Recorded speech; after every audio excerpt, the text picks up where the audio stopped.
Hey Void, how you doing? So, here we are, day 5 of 31 days, keeping decent pace, moving right along.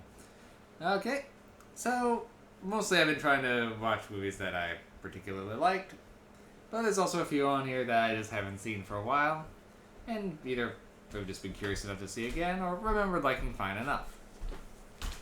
Well, House of Wax. This is definitely on the one that I don't think I'd seen it since it come out. Maybe once since then, so I've seen this now 2 or 3 times. Not very often. And it is marginally adequate. But the more I look at it, like Boogeyman, the more its flaws start creeping out. Now, this is essentially an in-name only remake. There is a 1950s House of Wax starring Vincent Price. It is pretty much nothing to do with this, other than the name. So, it's pretty much just cashing in on the famous movie House of Wax. And there's a House of Wax in this movie, but the plot itself has very little to do with the original. But I don't hold that against it. That's not where any of my critiques come from. Okay, so a group of friends who you really don't know why they're friends. It's one of those kind. Are heading to a big game. They really are going out of the way to say what kind of game it is. I think it's a football game. But they're going to the big game. They're all riding together. We got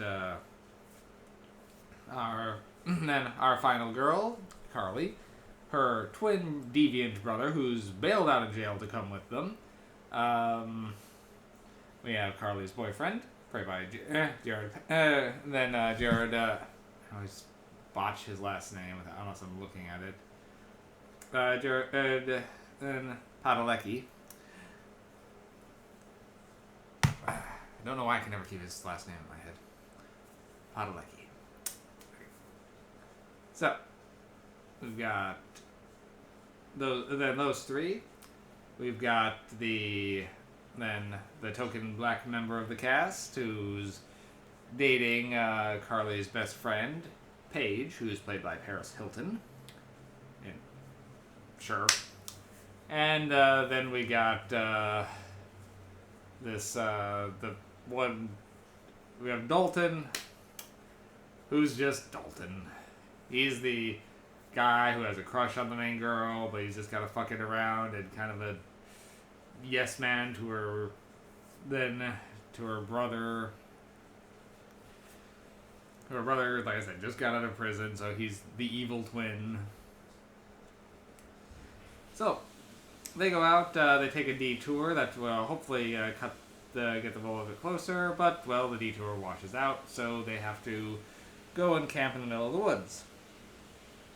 They fuck around for a while, but when they come to the morning, one of the cars is no longer working, and so they have to figure out what to do with it. Meanwhile, they stumble across a giant pit of roadkill because there's a terrible smell. They find the creepy guy who services there, who offers to give them a lift to the nearby town, which is where most of it takes place. There's a giant House of Wax in this town, and the gas station attendant that they talk to is willing to give them a fan belt, but he's a little busy, so wait in town for me. I'll be there. I got a funeral to get to. But, well, spoilers, I guess. No one is in town but him and his twin brother, and they are determined to make an entire wax town, and if you sculpt over a body, it makes it that much more realistic, so they are trying to add to their collection. Okay. All that's fine. And for the most part, this is a run-of-the-mill, serviceable slasher film. Problem is, this one's for some of the early to mid-2000s tropes of making the characters just not relatable enough, and so you're more rooting for them to get killed than actually wishing for them to get out of this. I mean, in Carly, she's pretty sympathetic, but all of a sudden, like, her rough and tumble twin, who has been a complete jackass through the beginning of it, is suddenly the guy who's stepping up and is saving the day. And it's like, you were supposed to root for this guy, despite... Yeah, we had one line make him realize that he wasn't supposed to go to jail, but that doesn't excuse him from being a prick. The boyfriend, Wade, played by, Jared Padalecki, he's not bad, but he's a little off-putting, and the more he goes along, he's just asking to get killed. Then our token black guy, Blake, played by Robert Richard, is so determined to ignore his girlfriend for his rap music that he's off-putting. She's... then Paris Hilton's character, Paige, isn't terrible, but she does suffer from a few issues of... She's just there to be eye candy. And they have a pregnancy subplot that goes nowhere. So we're pretty much and Duncan's just...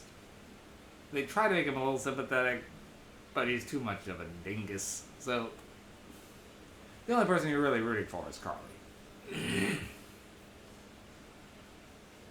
Secondly, another issue is this movie seems a little confused about what it's trying to do with its killers. There's an opening scene where they try to set one up as they're also twins, so they try to set up one's a good twin, the other's the bad twin. And they kind of do this thing where the deformed guy is the good twin, while the guy who looks normal, is the evil twin. However, they're both killers, and the good twin is killing just as much, if not more, than the evil twin, despite being bullied and abused by his more normal-looking brother. They try to have a redemption arc, but they start almost, try to talk him down, which, they could have done a redemption arc kind of thing. But they don't. They just... So he just becomes a stock slasher villain, a slightly deformed guy wearing a wax mask. They just dropped it. Soundtrack of this one is also just out of nowhere. I mean, it's either a bunch of rap music that is actually just being rapped along with Blake, or just mid-2000s metal. Like, we have a few bars from Disturbed just pop up for a bit and then just vanish. And the music is more jarring than adding anything to it. Alright. So, was there anything else that was jumping out at me? The effects are fine.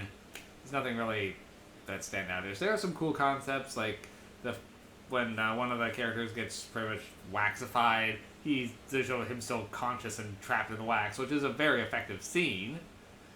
When some people find his wax form and are trying to get the wax out and they're more just ripping him apart, that scene worked. That was very good.